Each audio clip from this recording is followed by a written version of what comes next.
ఎవరైతే బ్యాంకు నుండి లోన్ తీసుకున్నారో వాళ్ళకే ఈ వీడియో.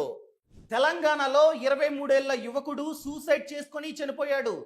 దానికి ప్రధానమైన కారణం లోన్ రికవరీ ఏజెంట్స్. మనమే కనుక బ్యాంకు నుండి లోన్ తీసుకుని దాన్ని కట్టడం మానేసినా లేకపోతే ఆన్ టైంలో కట్టకపోయినా మన ఇంటికి ఫ్యూచర్లో లోన్ రికవరీ ఏజెంట్స్ రావచ్చు.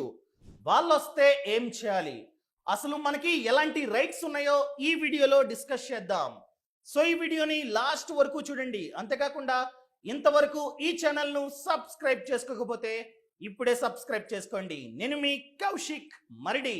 మనకి లోన్ ఇచ్చే వాళ్ళు 2 టైప్స్.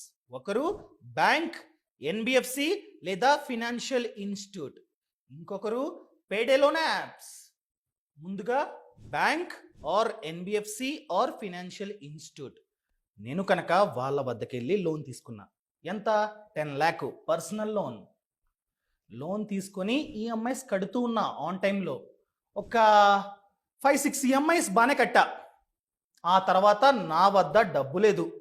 ఫర్ ఎగ్జాంపుల్ ప్రెజెంట్ ఈరోజు ఈఎంఐ కట్టాలి, లాస్ట్ డే, కానీ నా వద్ద పైసలు లేవు, నేను కట్టట్లా, డిలే చేస్తున్నా. సో అలాంటప్పుడు 7 days వరకు ఓకే, ఫైన్. సో ఈరోజు లాస్ట్ డే, ఈ రోజు నుండి 7 days వరకు ఓకే. నాకు కాల్స్ వస్తాయి, ప్రీ రికార్డెడ్ కాల్స్. వాళ్ళు ముందుగానే రికార్డ్ చేసి నాకైతే పంపిస్తూ ఉంటారనమాట. కాల్ వస్తుంది, ఎత్తగానే మీ ఈఎంఐ తారీఖు దాటేసింది, దయచేసి త్వరగా కట్టండి, ఇట్లు ఈ బ్యాంక్ అని చెప్పి కట్ అయిపోతుంది. సో 7 days వరకు నో టార్చర్, ఓన్లీ కాల్స్, అవి కూడా ప్రీ రికార్డెడ్ కాల్స్. 7 days వరకు నేను కనుక కట్టకపోతే 7 days నుండి 30 days వరకు కాస్త టార్చర్. ఎందుకంటే మన ఫైల్ లోన్ రికవరీ ఏజెంట్స్ వద్దకు వెళ్తుంది. వాళ్ళెవరు? ఇన్ హౌస్, అనగా బ్యాంకులోనే ఖచ్చితంగా ప్రతి ఒక్క బ్యాంకుకి కాల్ సెంటర్ ఉంటుంది. ఆ కాల్ సెంటర్ వద్దకు మన యొక్క డీటెయిల్స్ అనేవి వెళ్తాయి. కాల్ సెంటర్ వాళ్ళు మనకైతే మార్నింగ్ నుండి ఈవినింగ్ వరకు కాల్ చేస్తూనే ఉంటారు. సార్ మేము హెచ్డిఎఫ్సి బ్యాంక్ నుండి కాల్ చేస్తున్నాం, త్వరగా కట్టండి, కట్టకపోతే టార్చరే, అది ఇది అని చెప్పి కాల్స్ వస్తుంటాయి. ఫైన్, చేయాలి, చేస్తేనే కడతాం, ఓకే ఫైన్. సో 7 days నుంచి 30 days వరకు మనకి కాల్స్ అనేవి వస్తూనే ఉంటాయి, అది కూడా ఓకే. మనం కనుక 30 days వరకు కట్టకపోతే 30 days దాటినట్లయితే మన లోన్, మన ఈఎంఐ బ్యాంకుకి ఎన్పిఏ అనగా నాన్ పర్ఫార్మింగ్ అసెట్. సో ఊరుకుంటుందా బ్యాంకు? అప్పుడేం చేస్తుందంటే మనం కనుక 30 days వరకు కట్టకపోతే మన ఫైల్ని అవుట్ సోర్స్ లోన్ రికవరీ ఏజెంట్స్కి ఇస్తుంది. అనగా ఎవరు? Max out source loan recovery agents, రౌడీలు. వాళ్ళకి మన డీటెయిల్స్ని ఇస్తుందన్నమాట. వాళ్ళు ఏం చేస్తారు? 30 days నుంచి 90 days వరకు, అనగా లోన్ ఈఎంఐ ఈ రోజు లాస్ట్, ఈ రోజు నుంచి 30 days వరకు ఓకే కాల్స్ మాత్రమే వస్తాయి. 30 to 60 days వరకు వాళ్ళు మన ఇంటికి వచ్చి సార్ కట్టండి లోన్, కట్టరా, ఎప్పుడు కడతారు, కట్టండి త్వరగా అని చెప్పి బెదిరిస్తూ ఉంటారనమాట. అంటే అన్ని బ్యాంకులు ఇలా చేయవు, కొన్ని బ్యాంకులు మాత్రమే చేస్తూ ఉంటాయి. మనం ఆల్రెడీ చూసాం సర్కారు వారి పాట, ఆ సినిమాలో క్లియర్గా ఉంటుంది. లోన్ రికవరీ ఏజెంట్స్ వచ్చి దౌర్జన్యం చేస్తుంటారు కదా. అలానే మనం కనుక మన లోన్ లేదా మన ఈఎంఐని 30 days కన్నా ఎక్కువ కాలం పాటు కట్టకపోతే రియల్ లైఫ్లో మన ఇంటికి లోన్ రికవరీ ఏజెంట్స్ రావచ్చు. వచ్చి కౌశిక్ లోన్ ఎందుకు కట్లా, త్వరగా కట్టు, లేకపోతే అంతే అని చెప్పి బెదిరించవచ్చు. సో మనకే కనుక ఇలా జరిగినట్లయితే మనకి ఎటువంటి రైట్స్ ఉన్నాయి? ఫస్ట్ వన్, వాళ్ళు కనుక మనకి కాల్ చేయాలంటే 7 to 7, మార్నింగ్ 7 నుండి ఈవినింగ్ 7 వరకు మాత్రమే వాళ్ళకి కాల్ చేసే రైట్ ఉంది. వాళ్ళు కనుక మిడ్నైట్ 7 తర్వాత మనకైతే కాల్ చేసినట్లయితే మనం కేసు పెట్టవచ్చు, డైరెక్ట్గా పోలీస్ స్టేషన్కి వెళ్ళి కేసు అన్నది పెట్టవచ్చు. నెక్స్ట్, కాల్ చేసి మనల్ని తిట్టకూడదు, బూతులు అవి ఇవి తిట్టకూడదు, చాలా నీట్గా మర్యాదగా మాట్లాడాలి. అలా మాట్లాడకపోయినా మనమైతే కేసు పెట్టవచ్చు. అదేవిధంగా యాక్షన్, ఫిజికల్ యాక్షన్, మనల్ని పట్టుకోకూడదు, కాలర్ పట్టుకోకూడదు, మన మీద చెయ్య కూడా వేయకూడదు అనమాట. వాళ్ళు కనుక మన మీద చెయ్యి వేసినట్లయితే కేసు పెట్టొచ్చు. అదేవిధంగా వాళ్ళు కనుక మన ఇంటికి రావాలంటే ఖచ్చితంగా మన పర్మిషన్, టైము, ప్లేసు అంతా పర్మిషన్ తీసుకొని మాత్రమే రావాలి. ఎప్పుడు పడితే అప్పుడు డైరెక్ట్గా ఇంటికి రాకూడదు, వస్తే కేస్.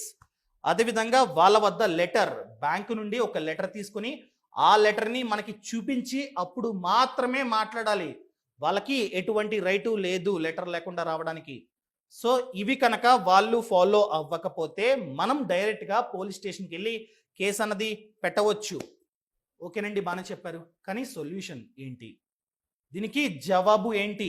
వస్తారు, తీసుకుంటారు, వెళ్తారు. కానీ మేము ఏం చేయాలంటే బ్యాంకుకి వెళ్ళి, చూడండి నేను బాగానే కట్టా ఇప్పటి వరకు, కానీ ఇప్పుడు నా వద్ద డబ్బు లేదండి, సో ఈ కారణం చేత పైసలు లేవు, సో దయచేసి టైం ఇవ్వండి. ఫర్ ఎగ్జాంపుల్ ఒక 6 months వరకు టైం ఇవ్వండి. ఈ 6 months నేనైతే ఓన్లీ వడ్డీ మాత్రమే కడతా. వడ్డీ వేసుకోండి, కానీ ఈ అమ్మాయి నేను కట్టలేను, కేవలం వడ్డీ మాత్రమే కడతా అని చెప్పినట్లయితే బ్యాంకులు ఒప్పుకోవచ్చు. లేకపోతే మొరటోరియం, నాకు 6 months వరకు గ్యాప్ ఇవ్వండి, 6 months నేనైతే ఎటువంటి వడ్డీ కావచ్చు, ఎటువంటి ఈఎంఐ కట్టలేను, సో 6 months వరకు మీరైతే వడ్డీ వేసుకోండి అని చెప్పి మనమైతే వాళ్ళకి చెప్పవచ్చు.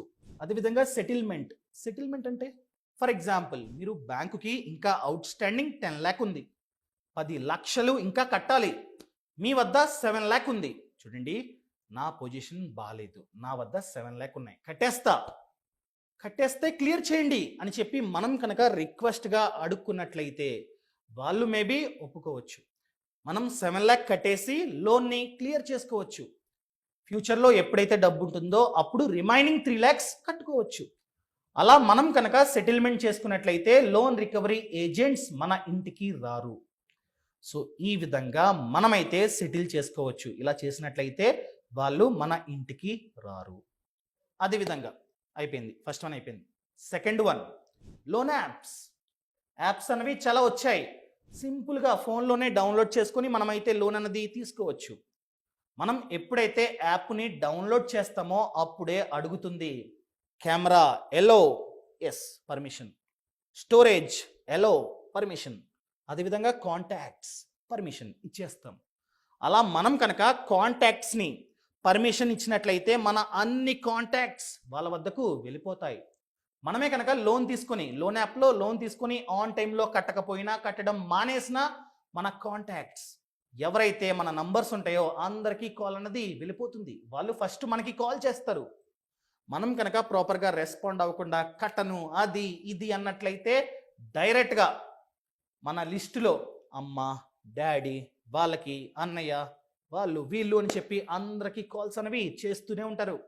ఫర్ ఎగ్జాంపుల్ మీ ఫాదర్కి కాల్ చేసి మీ అబ్బాయి లోన్ తీసుకున్నాడు, కట్టట్లా, పెద్ద మోసగాడు, అది ఇది అని చెప్తారనమాట. అదేవిధంగా వాళ్ళు కూడా రెస్పాండ్ అవ్వకపోతే family, girl friend, boy friend వాళ్ళకి కూడా కాల్ చేసి చెప్తుంటారు, పరువంతా పోతుంది. వాళ్ళు కూడా రెస్పాండ్ అవ్వకపోతే మాకు తెలీదు అది ఇది అన్నట్లయితే వాట్సాప్లో ఒక గ్రూప్ని క్రియేట్ చేసి ఆ గ్రూప్లో ఎన్నైతే కాంటాక్ట్స్ అనేవి మీ ఫోన్లో ఉన్నాయో, ఫర్ ఎగ్జాంపుల్ 1000 నంబర్స్ అనేవి సేవ్ అయ్యాయి, అందరినీ గ్రూప్లో యాడ్ చేసి ఒక ఫోటో, ఇతను పెద్ద మోసగాడు, అదిగో డాక్యుమెంట్, లోన్ తీసుకున్నాడు, ఇంత తీసుకున్నాడు, ఆధార్ కార్డు ఇదిగో, కట్టట్లా, అది ఇది అని చెప్పి పెడతారనమాట.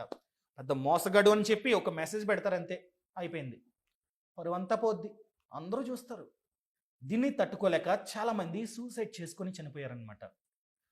సో ఇలా జరగకుండా ఉండాలంటే అవసరమైతే మాత్రమే లోన్ తీసుకోండి. లోన్ తీసుకున్నా కూడా ఆన్ టైంలో కట్టండి. నన్ను అడిగినట్లయితే బ్యాంక్ డైరెక్ట్గా SBI, union bank of India, Canara, అది ఇది అక్కడికి వెళ్ళి మాత్రమే లోన్ తీసుకోండి. అంతేగాని లోన్ యాప్స్లో అస్సలు లోన్ అయితే తీసుకోకండి. లోన్ యాప్ వాళ్ళు కూడా కాల్ చేసి అది ఇది అని చెప్పి తిడతారు. వాళ్ళకి ఎటువంటి రైటు లేదు. మనం డైరెక్ట్గా పోలీస్ స్టేషన్కి వెళ్ళి కంప్లైంట్ ఇవ్వచ్చు. వాళ్ళు వేరే వాళ్ళకి కూడా కాల్ చేసే అధికారం వాళ్ళకి లేదు. సో డైరెక్ట్గా మనం పోలీస్ స్టేషన్కి వెళ్ళి కంప్లైంట్ ఇవ్వచ్చు. ఇదన్నమాట మ్యాటర్. ఈ వీడియో నచ్చితే లైక్ చేయండి, షేర్ చేయండి, సబ్స్క్రైబ్ చేసుకోండి. అదేవిధంగా మీరే కనుక personal loan, home loan, car loan, gold loan ఈ విధంగా చాలా ఇన్ఫర్మేషన్ కావాలంటే ఫ్రీడమ్ యాప్ లింక్ అన్నది కింద డిస్క్రిప్షన్లో ఉంది. ఇప్పుడే యాప్ని app store or play store నుండి డౌన్లోడ్ చేసుకోండి. ఇంతవరకు ఈ ఛానల్ను సబ్స్క్రైబ్ చేసుకోకపోతే ఇప్పుడే సబ్స్క్రైబ్ చేసుకోండి. Thank you so much. Thanks for watching. Jai Hind.